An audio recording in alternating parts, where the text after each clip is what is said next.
उत्तर मुंबईतील 11 तलावांची दुरवस्था झाली आहे। मढ, मालवणी, मनोरी भागातील दुरवस्थेमध्ये असलेले 11 तलाव पुनरुज्जीवित करण्यात येणार आहेत। मुंबई महानगरपालिकेने याबाबतचा निर्णय घेतलाय।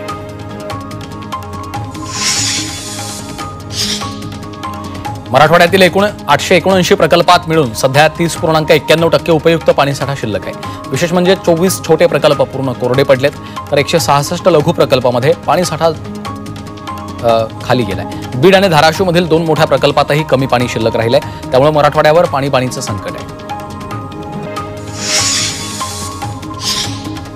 कुर्ला घाटकोपरमध्ये शनिवारी पाणी निर्माण होणार आहे। या दोन्ही शहरातील पाणी पुरवठा शनिवारी 24 तास बंद केला जाणार आहे। जलवाहिन्यांची दुरुस्ती तसंच इतर कामांसाठी शनिवारी सकाळी 10 पासून रविवारी सकाळी 10 पर्यंत पाणी पुरवठा बंद केला जाईल। त्यामुळे पाण्याचा काटकसरीने वापर करावा असं आवाहन मुंबई महानगरपालिकेने केलं आहे।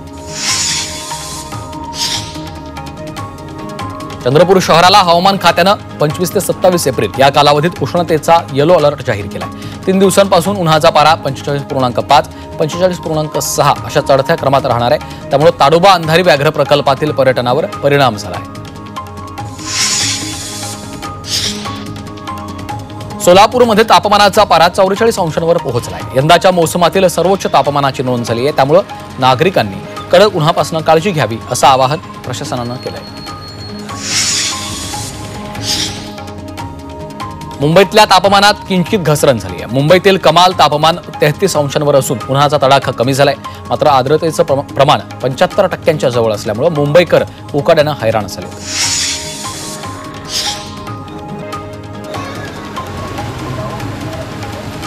मध्य रेल्वेची मुंबईकडे जाणारी लोकल रेल्वे 15 ते 20 मिनिटं उशिराने धावत होत्या।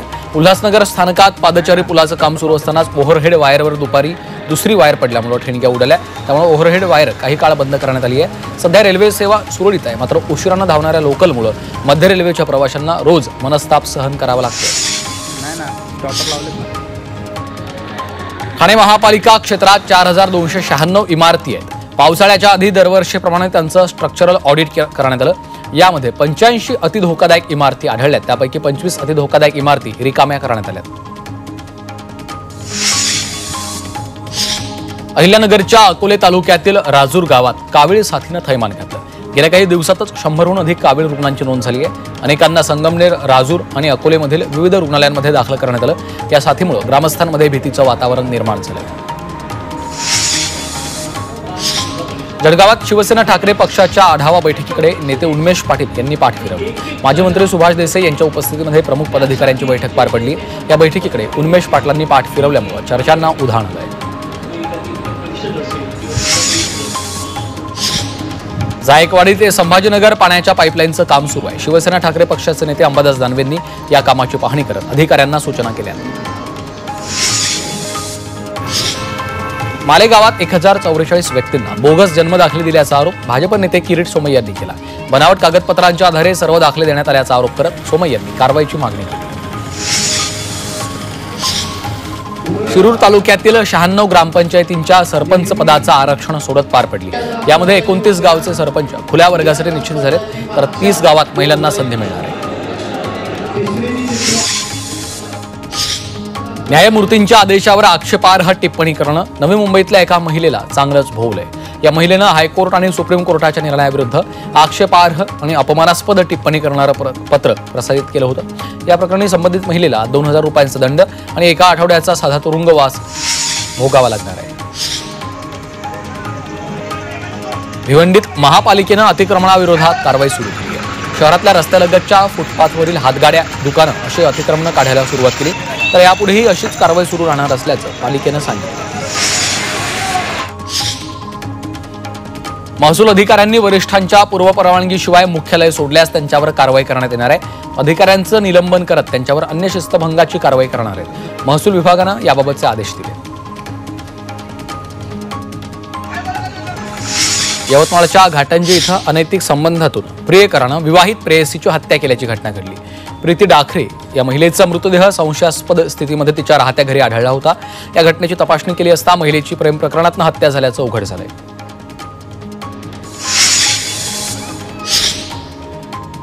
विरार पश्चिम मधील इमारतीमध्ये धक्कादायक घटना घडली। खिडकी बंद करताना आईचा तोल गेला। दरम्यान 21व्या मजल्यावरून पडून 7 महिन्यांच्या बाळाचा मृत्यू झाला।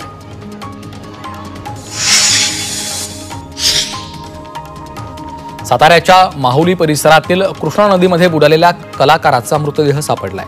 अभिनेते रितेश देशमुखांच्या आगामी राजा शिवछत्रपती या चित्रपटाच्या चित्रीकरणानंतर ही घटना घडली.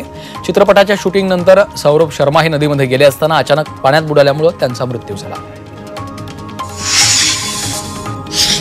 वाशिममधील वांगीमध्ये शेतातील गोठ्याला भीषण आग लागली.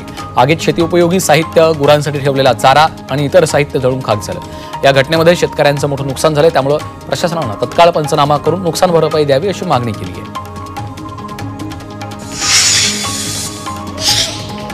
दिल्लीमधील फॅन्सी लाईटच्या गोदामाला भीषण आग लागली. दरम्यान अग्निशमक दल घटनास्थळी दाखल होऊन आग आटोक्यात आणली आहे. सुदैवाने यात जीवितहानी झाली नाही.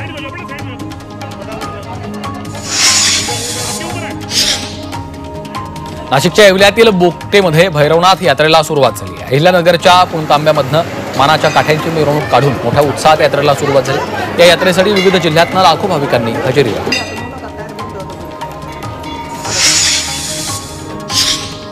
ठाणे महापालिकेच्या सेवेत 7 नवीन सहाय्यक आयुक्तांची नेमणूक राज्य शासनानं केली आहे. या नियुक्तीमुळे गेल्या काही महिन्यांपासून प्रभाग समित्यांमधील कार्यालयीन अधीक्षकांकडे देण्यात आलेला सहाय्यक आयुक्त पदाचा अतिरिक्त कार्यभार कमी होण्याची शक्यता आहे.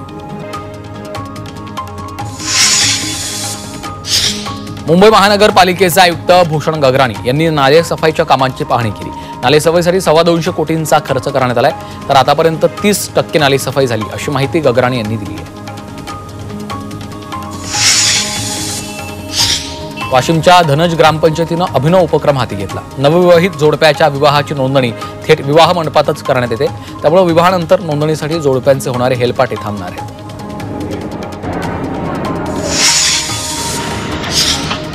मुंबई गोवा महामार्गावरील परशुराम घाटामध्ये जाळी टाकण्याचं काम सुरू आहे. या कामासाठी सुरू असलेल्या ड्रिलिंगमुळे डोंगरावरची माती निघून रस्त्यावर येते. त्यामुळे परशुराम घाटातील वाहतूक एकेरी मार्गाने सुरू आहे. खबरदारीच्या पार्श्वभूमीवर घाटातील वाहतूक धीम्या गतीने सुरू असून एक मार्ग वाहतुकीसाठी बंद आहे.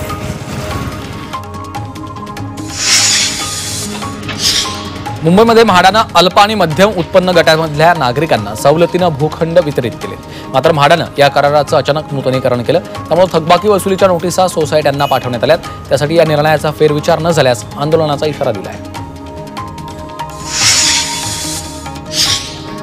सोलापूर गोवा विमानसेवा 26 मे पासून सुरू होणार आहे. त्यामुळे सोलापूरकरांचं विमानसेवेचं स्वप्न लवकरच पूर्ण होईल. अखेर 6 महिन्यांनंतर सोलापूर विमानतळावरून विमानसेवा सुरू होण्याचा मुहूर्त मिळालाय.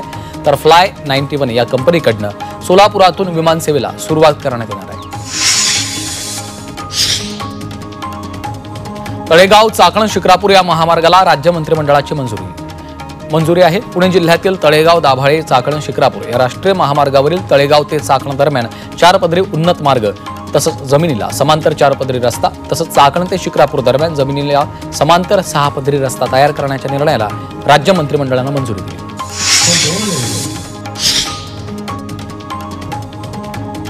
यवतमाळमध्ये राष्ट्रीय पंचायत राज दिवसानिमित्त काँग्रेसनं सत्याग्रह आंदोलन केलंय. महाराष्ट्र शासनानं गेल्या 3 ते 5 वर्षांपासून स्थानिक स्वराज्य संस्थांच्या निवडणुका घेतल्या नाहीयेत. त्या विरोधात हे आंदोलन करण्यात आलं.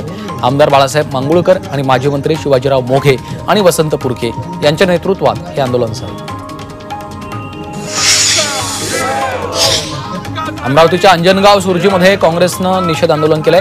भाजपनं शेतकऱ्यांच्या कर्जमाफीची घोषणा केली होती. मात्र सरकार स्थापन होऊनही सरकार कर्जमाफीविषयी बोलत नसल्यानं काँग्रेस आक्रमक झाली. दरम्यान शेतकऱ्यांच्या विविध समस्या आणि सरसकट कर्जमाफी व्हावी अशी मागणी खासदार बळवंत वानखडे आणि आमदार गजानन लवटे यांनी केली.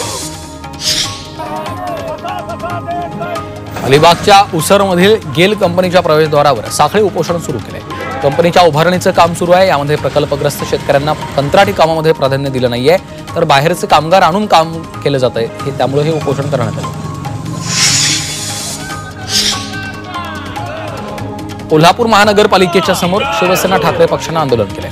शहरातील 100 कोटींच्या रस्त्यांचं काम करताना महानगरपालिकेनं घोटाळा केल्याचा आरोप केलाय. तर कागदी नोटा घेऊन कार्यकर्त्यांनी जोरदार घोषणाबाजी केली.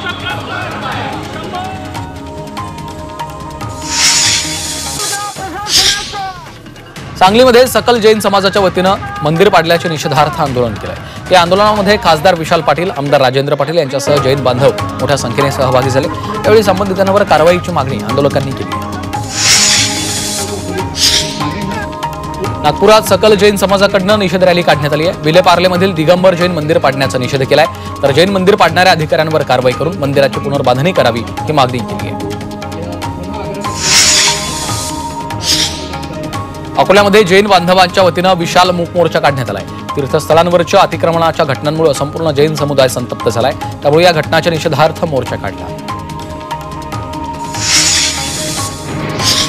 नाशिकच्या मालेगावात सकल जैन समाजाच्या वतीनं अहिंसा रॅली काढण्यात आली. मुंबई महापालिकेनं विलेपार्लेमधील जैन मंदिर पाडल्याच्या निषेधार्थ रॅली काढली. या रॅलीत जैन बांधवांसह महिला मोठ्या संख्येने सहभागी झाल्या. त्याला प्रशासनानं संबंधितांवर कारवाईची मागणी केली. बारामतीमध्ये सकल जैन समाजाच्या वतीनं निषेध मोर्चा काढण्यात आला. मुंबईच्या विलेपार्लेमधील दिगंबर जैन मंदिर मुंबई महानगरपालिकेनं बुलडोझरनं पाडलं. या घटनेच्या निषेधार्थ जैन समाजानं हा मोर्चा काढलाय, तर अधिकाऱ्यांवर कारवाई करून जैन मंदिराची पुनर्स्थापना करावी अशी मागणी आंदोलकांनी केली. पंढरपुरात जैन समाजाच्या वतीनं मूक मोर्चा काढण्यात आलाय. मुंबईच्या विलेपार्लेमधील दिगंबर जैन मंदिर महापालिकेनं बुलडोझरनं पाडलं, त्यामुळे जैन समाजाच्या भावना दुखावल्यात. त्यामुळे मोर्चा काढत जैन बांधवांनी निषेध व्यक्त केलाय.